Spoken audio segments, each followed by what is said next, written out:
ഇനി നമുക്ക് കായംകുളത്ത് നിന്ന് കോഴിക്കോട്ടോട്ട് പോയാലോ?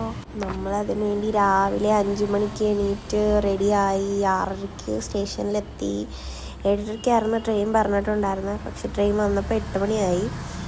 അങ്ങനെ നമ്മൾ കയറി കിടന്ന് അതിനകത്ത് കിടന്ന് ഉറങ്ങി. പിന്നെ കുറേ കഴിഞ്ഞ് എണീറ്റപ്പോൾ നല്ല വ്യൂ ഒക്കെ കണ്ട് അതൊക്കെ ഷൂട്ട് ചെയ്ത്. പിന്നെ കുറേ ടൈം നല്ല ദൂരം ഉണ്ടല്ലോ. പിന്നെ വീണ്ടും ഇറങ്ങി എണീറ്റു. ഞാനും എൻ്റെ അനിയത്തി മാത്രമേ ഉള്ളായിരുന്നു. അങ്ങനെ നമ്മൾ കോഴിക്കോട് എത്തി. അമ്മയെ കണ്ട്. പിന്നെ നമ്മൾ അമ്മ നിൽക്കുന്ന ഹോസ്റ്റലിൽ വന്നു.